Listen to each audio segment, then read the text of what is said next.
mga sinasabi nilang fake names umano like Mary Grace Piato. So ang nasabi lang natin is yes, handa nating sagutin yung mga bagay na yan head on.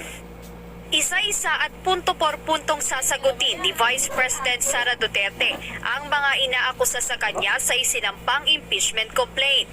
Ayon kay Attorney Michael Powa, isa sa mga abogado ng defense team ng pangalawang Pangulo, kasama sa kanilang bibigyang linaw ang mga sinasabing fictitious names o gawa-gawang pangalan na nakasaad umano sa isinumiteng report ng tanggapan ng pangalawang Pangulo sa Commission on Audit. Ngunit nilinaw ni Attorney Powa na inaccurate ang mga lumalabas na impormasyon na ilalabas nila ang taong sinasabing Mary Grace Piatos bilang bahagi ng kanilang depensa. I think dun sa mga headlines, parang ang lumabas ay iprepresenta o ilalantad ang identity ni Mary Grace Piatos na clearly hindi naman natin binanggit yun.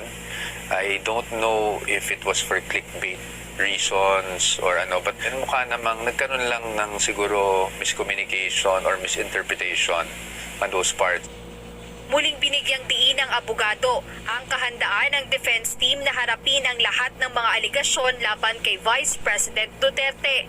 Kaugnay nito, napaghandaan na rin nila ang idinagdag na mga testimonya o revelasyon ni Ramil Madriaga tungkol sa umano'y anomalya sa Department of Education noong ito'y hawak ni VP Sara.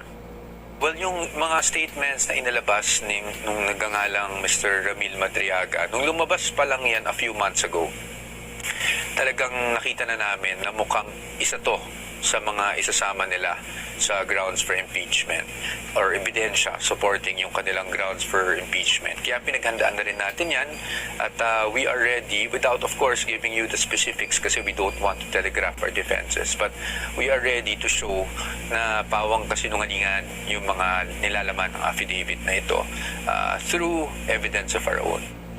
Sa ngayon, walang kahit anong expectations ang kampo ni VP Duterte kung ang inihaing complaints ngayong taon ay mabilis na maitransmit sa Senado gaya ng nangyari noong nakaraang taon o kung dadaan ito sa House Committee on Justice gaya ng ginawa sa impeachment complaint laban naman kay Pangulong Ferdinand Marcos Jr. Sa ngayon, hindi pa nila matiyak kung haharap ng personal ang Vice Presidente kapag ipinatawag sa Kongreso. Depende po yan. Again, kaya nga namin, kailangan muna nating i-monitor. Wala pa kasi tayo dun eh. It's early days pa. So, kung kinakailangan, kami naman bilang mga abogado niya, abisuhan namin siya kung ano ang dapat gawin sa tingin namin in accordance with our legal strategy. So, sa ngayon, ayoko munang magsalita ng tapos. Depende rin kasi sa mangyayari at the committee level kung kumbaga, kasi ang committee meron silang compulsory processes hindi ba? So we will wait and see kung talagang kinakailangan pa. Ayon kay Attorney Powa, patuloy lang sila sa pagbabantay sa mga nangyayari, lalo na kung may isasampa pang ibang complaint sa mga susunod na araw. Tiniyak